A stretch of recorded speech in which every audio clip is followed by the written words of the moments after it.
Hello, heroines, and welcome back to another interview. Today, I am bringing to you Tammy Scarlett. Tammy and I have known each other for a little bit, and she is the founder of the Women's Wellness Network, which we will hear a little bit more about. But Tammy, welcome. Thanks, Alex. Oh, it's so nice to be here. It's been a while, of course, since we got to have a conversation and be in interviews together and all that kind of stuff. I've kind of taken a bit of break, personal growth period, I guess, if you want to call it that, and expanding myself, expanding my networks, and expanding my reach, I guess, ultimately.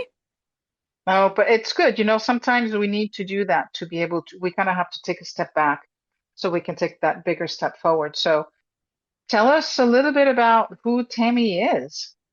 Oh my. Well, okay. Tammy.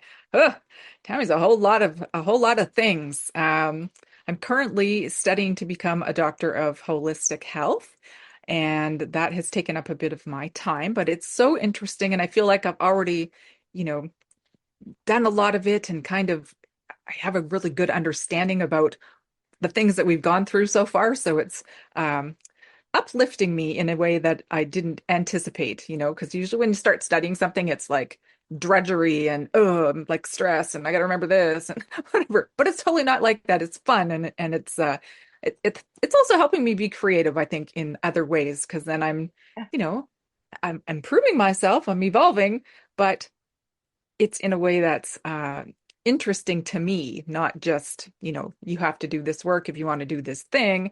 It's like, oh, you like this work, so let's see what we can do with it. And it makes a difference, right? When you actually enjoy the topic versus when you are studying something because you have to. I'm sure if you had to study like Econ 101 right now, probably not your favorite topic. No, oh my goodness, no kidding, right?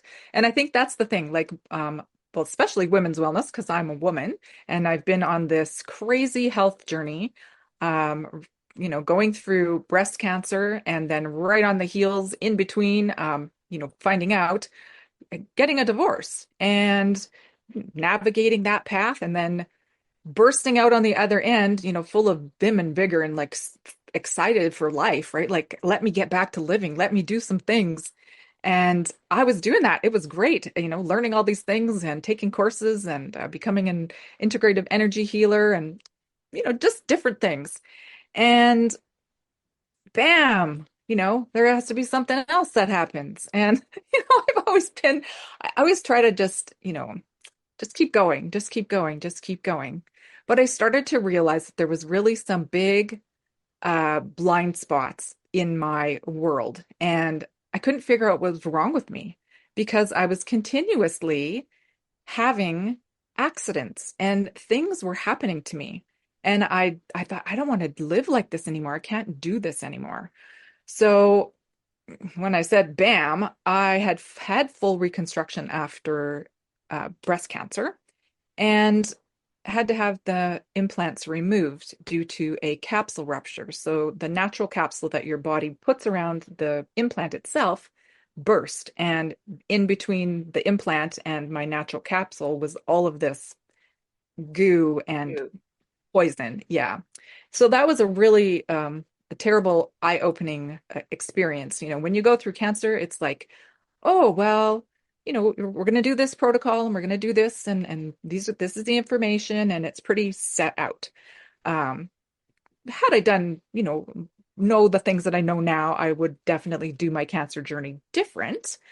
Um, but it was so much easier than when I had the rupture because when the rupture happened, there was not a lot of information out there, and the people that I did, connect with, not holistically, allopathically, didn't have information, and they didn't know what to do with me, and they didn't know, they just didn't know. And that's a very scary position to be in when I was a lot more sick with that than I'd ever been with cancer. So it was scary. And I thought, I need to do something. I need to make some kind of change in the world so that there's somewhere for people to go, somewhere for people to be able to connect with me, at least, if nothing else, because I'd had to figure out, a lot of things for myself. So making the Women's Wellness Network was just one of those passion projects. It was born because of, necessity, a little bit for myself. I think, I really wanted to pull the information together because let's face it, things are still going to happen in life. Shit's still going to go down, right? Things are still going to come up. I want to have people around me who I can either go to, that I know that I can go to because of these awesome interviews that we have, or I can, navigate the group myself to pick out little things that, would be helpful and find different details that maybe I missed, um, just while you're in there, because there's so much content. It's, hard to figure out, uh, what do I need at this very moment? So having all the resources and things in there, and then being able to just be a figure that somebody could ask a question to is so important. I always want to have my door open. I always want to, it's an open world for me. If you have a question or a concern or something that you just can't figure out on your own, or you want a different opinion on, um, ask me. Like I've been down the road in a lot of different areas, and I feel like I have, some good advice and some good knowledge and some wise old wisdom sometimes And that that's the key, right? Is you've been through so many different things that and you can help people through their own journey. But even if you don't have personal experience, you know enough people that you can at least point them in the right direction. Yes, absolutely. Oh my goodness. And I mean the basis of my whole I don't even want to call it coaching. I don't like to use that word, but my guidance that I give people is to really help them to get back into their body, because that was like my biggest issue. I was not living in my body. I was not present. That's probably part of the reason, the things that happened with my marriage also, right? I really wasn't. Mm. I was doing all the things that I thought I should be doing, and that that perfectionist thing where you believe you're on a pedestal, and you need to keep everything you know going well so that you don't fall off a bit, and that's just not a good place to live from. And Well, I it's a kept lot of pressure. it's a too much pressure. Yeah, we don't need that, and I mean, really, we do it to ourselves. It's just a matter of how much do you want to take on and take responsibility for. But if you're not living in your body and things keep happening, I mentioned, of course, I mentioned um, cancer, I mentioned divorce, I mentioned the poisoning, but also in that small period of time, I'd fallen off a bicycle and broke my ribs. Oh. um, yeah, I'd fallen downstairs and displaced my sternum. So there's like, yeah, like, and things are like, hey, Tammy, hello. Like, are you home? Are you listening? We're trying to send you these signals. Gus was working really hard, but I didn't know Gus's name then, I guess. So those of you who don't know, Gus for me is God, universe, spirit. I like to just lump it all in there because it's all the same thing, in my opinion. Um, so just really not living in my body, not being connected to anything except all these things, the pressures and all the negative stuff. And I see you formulating something there. I was just all the negative stuff. Even that is something, because when I was diagnosed with breast cancer, it was triple negative breast cancer that they diagnosed me with. And the first thing in my human mind is like, oh my word, I've been so negative in Mhm. obviously three key areas in my world, and now I've caused myself to get this cancer, which is, of course, isn't correct. That's not how the how it's you know determined. That diagnosis isn't determined by three negative aspects of your of your being. But when I started to look at it in that way, it made me realize, shit, I am not in my body. I don't even know. I don't know my body. I don't know anything about it. I don't know, all the things that I had gone through, even just traumas. Um, when you're, younger and you don't have control of situations in your life and things happen. Just really going back to that space and realizing, ugh, I think I've been out of my body since then. And, I raised two children and, and did all these things and still I wasn't present. I wasn't as present as I could have been and should have probably been Mm. um, with my own self. Present with the world, but not with Yeah. myself. The image that came to my mind as you tell some of your story is of you walking side by side with you, but not being you. Yeah. Yeah. It's like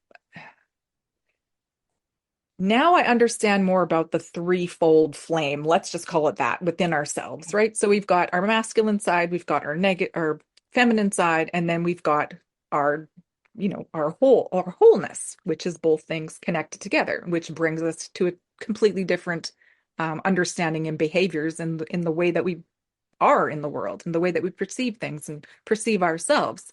So that is really what you just said is true because I was walking with, Gus on one side and Gaia on the other side, and I wasn't hearing either. And it's like I was completely out of touch, not just out of balance. I was like way out of balance. Obviously, you don't get diseases like cancer without being out of balance. And I think that's, one of those things that we could probably work a little bit better at the prevention of, in the world, it never used to be as prevalent. And we know we have all these stressors and all these crazy things going on. And of course, in our food and in our environment and all that stuff. But when I was diagnosed and I went through the genetic testing to make sure that it wasn't that, even though I do now, you can have the gene, but it doesn't mean it's going to get turned on. And I think that's part of the understanding and the learning that I wish I would have known before. But I've heard that. having you're right. So what are the factors that make it turn on? And that is the thing. That's the chemistry inside your body, the way you feel about yourself, the way you think about yourself, the way you think the world is around you. Those are the things that cause the disease and the issues. It's not anything else. It's all inside. It's an inside job, whether it's good or bad, right? And it manifests into different ways. And if you're not, you know, noticing, then you end up, not being fully in your relationships, not being present with your own health, not being present in your own world, like ending up in accidents or falling down stairs or falling off bikes. Which is interesting because what you said in the beginning when we started chatting was after your divorce, you wanted to, and after I believe your cancer, you wanted to go back to living. So it's just interesting that you were living before, but living took on a new meaning for you after you went through that. So tell us a little bit more about that. Yes, which is also so interesting because, in my understandings of what happens when you die or that, those paths that take you to the other side, um, I breached them in different ways. So my fear of death I didn't really feel like I was going to die. Like, Mm. because I knew, different aspects about that. I won't get too much into that part of it right now, but deep down in me, I knew I wasn't going to die. So I thought if I had this, if I've been, you know, blessed with this situation, this challenge, what am I going to take from it? What Mm. is it that I need to receive from it? Why have I been given this? So, first of all, it was definitely learning how to get back into my body and realizing that that was a thing. And it took a long time. Like, even after I started the work, I became a life coach and still just kept, journeying through that, my own healing transition. Um, it took a lot. Like, it took again, the rupture to happen for me to still realize I was still missing some vital pieces of the puzzle. And now at least I've figured them out. So, um, seriously, it would be, at least every 2 years, something really dramatic and drastic would be happening in my world. And after the rupture, I thought, I can't do this anymore because as I said, it was far worse than having the illness with cancer. Even through the chemo, the 28 courses of radiation, like all of the things were nothing compared to that rupture. And if I can do something to help somebody else, either not get cancer or have a better understanding of what it means to have, the implants put in, maybe get a better relationship with their own self so that they don't have to put those in, Mm, so that it doesn't have to be a topic, an issue, or whatever. Um, because there are other options. It's not just that's implants are not just the only thing. And I didn't know that at the time either. And, I'm going to take it back a little bit here because I was, um, living in this blissful la la land, if you want to call it that, um, right before up until like my marriage was breaking down.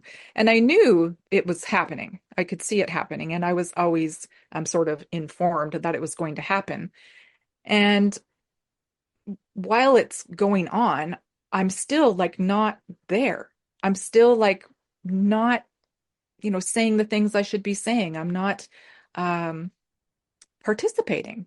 I'm just letting the universe carry me along down this, into the rapids without paying attention. You just, okay, I'm going to hold my breath and hope like hell. And I almost drowned when I was a kid. So it's not I'm not saying that lightly. I mean, it's like, that you throw yourself into that and it's like, am I going to be taken out? Is mm, this going to be the thing that takes me out? Or because you get to that point where you're, feeling so low and feeling so um, without assistance or without help. And the way my marriage unraveled, there was a lot of close people that I could not trust anymore. And that uh, just broke my heart again. I just had it broken from my husband, but just, friends and things that I knew that knew what was going on but didn't share. And I was one of those people who had that knock on the door with a stranger coming to tell me what was happening. And oh, right. So it's just like the trust levels just kept falling and falling and falling and falling. And, when it comes to your own healing, so I was already not trusting anybody, because of the divorce, because of what was going on. I live in a small town and everybody knows everybody. And, it's uncomfortable. Let's just say that. mm, And I didn't want to, start poking around and asking people things when I wasn't comfortable, receiving information from them because now I don't have a good feeling about them. So it took that. It took this really long journey of trying to figure out how to just at least trust myself. Because if I couldn't trust anybody else and I wasn't going to talk to anybody else, I just I'm just gonna have to learn how to do it. And that I think was the most difficult task I've ever been charged with, learning how to trust myself and really give myself the permission to lead me. So that's when I got reconnected with Gus. That's when I started to, really listen and to understand how disobedient I had been. And it's not, it's all of the things.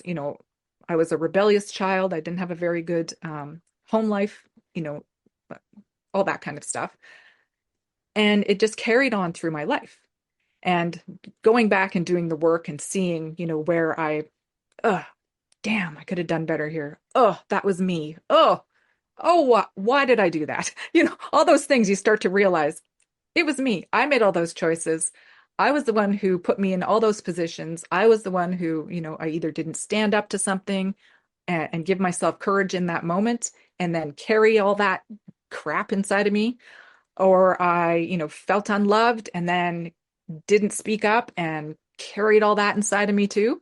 So carrying all that stuff, eventually it ends up in something like cancer. It's mm, heavy. We're not supposed to carry that stuff. We're supposed to, have people that we can, yeah, give it out to the world, put it out into the universe, and have it healed and carried away so that we don't have to take it with us. mm, And I think that's the beauty. I got I didn't get married to get a divorce. I can tell you that. And as I said, I did everything in my power to make that not happen.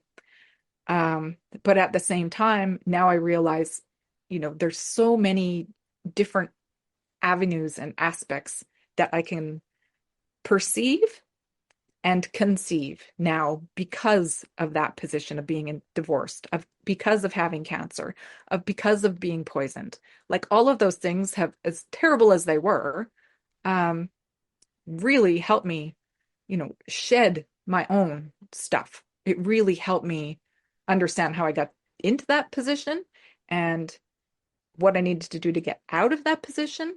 And now what I can do to help other people either not get there, figure it out before you start having to go down there. Because I think most people, they can look back and go, oh, that was me, that was me, that was me.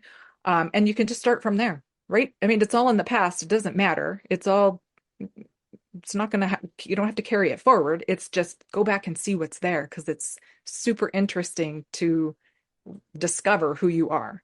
And then, the treasure, the gold, the Yeah. pot of gold at the end of the rainbow is this now, like me now.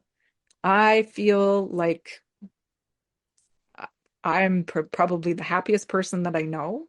I don't let stuff sit with me. If there's an issue, I'm gonna bring it forward. It's time to really just stand up for ourselves and Mm. be strong for ourselves. And that's where I came. That's how I got here.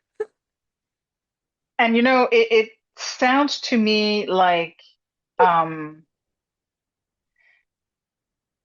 you were talking about before you were walking with Gus and Gaia to each side of you, right?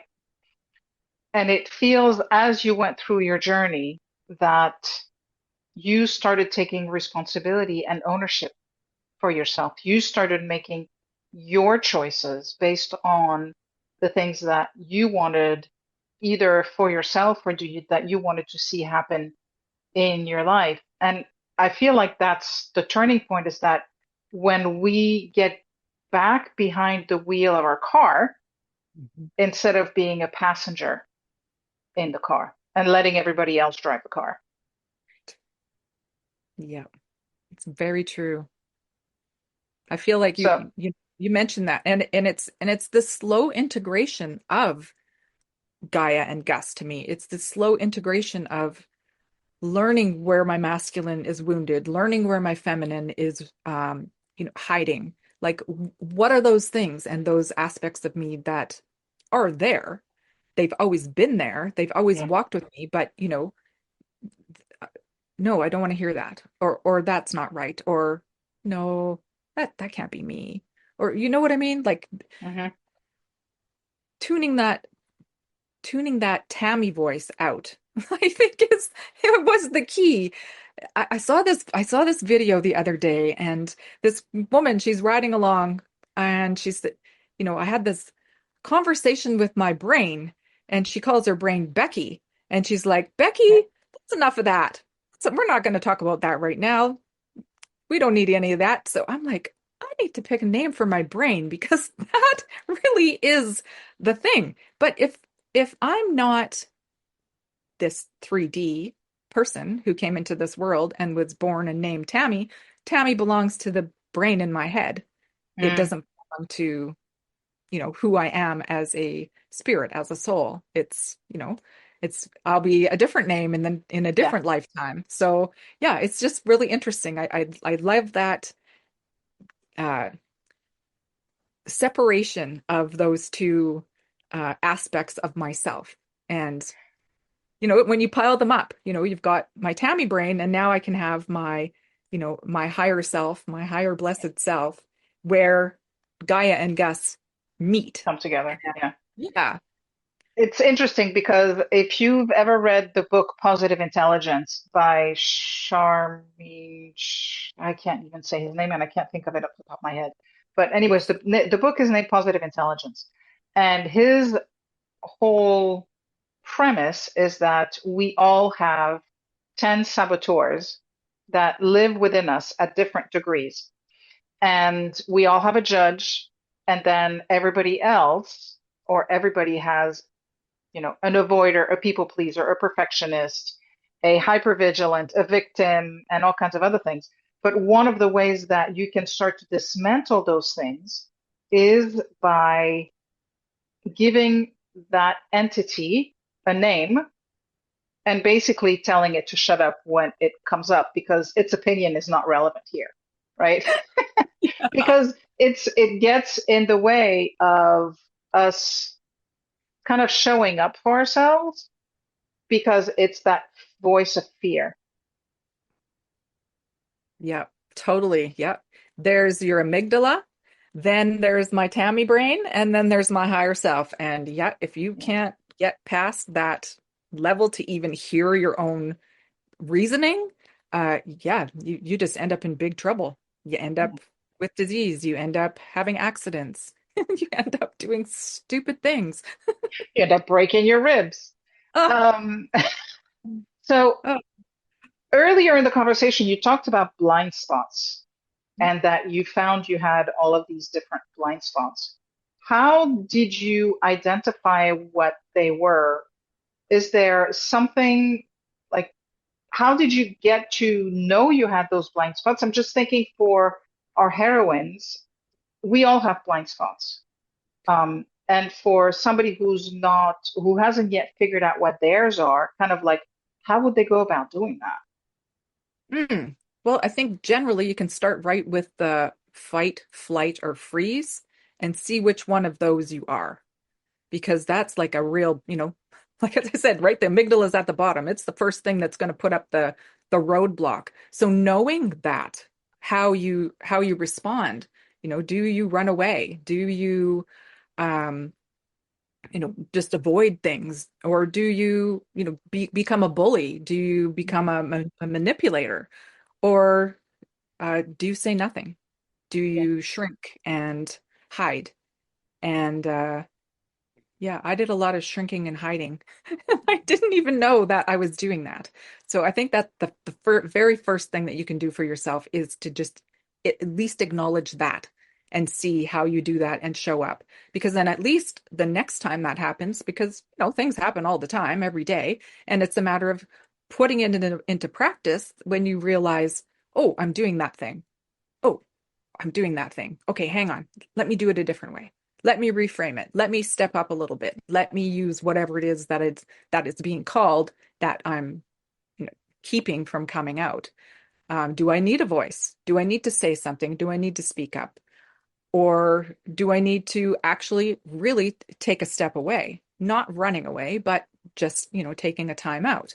Um, or the fighting thing, the manipulating or trying to bully somebody into your opinion so that it goes your own way, worrying about having the control. So Mm. where do you fit into that thing? And I think that's one of the easiest things we can figure out for ourselves because we all have it. And adding to that, I think showing up in our own life with intention versus just on autopilot makes a difference. Right. Well, that's the thing.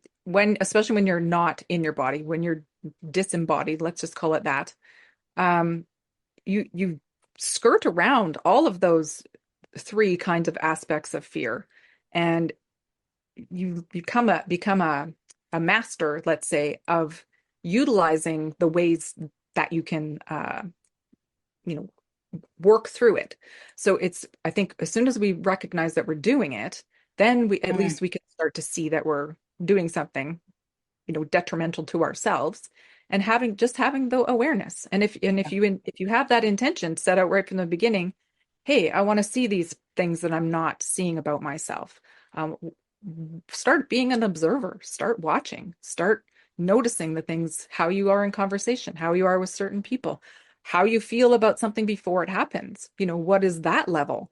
Because a lot of people work themselves into a great big tizzy over something that it really is nothing. Yeah. It's just those, you get yourself all ginned up and you're all these past experiences and maybe things you haven't dealt with come screaming up. They come like flying up to the surface, right?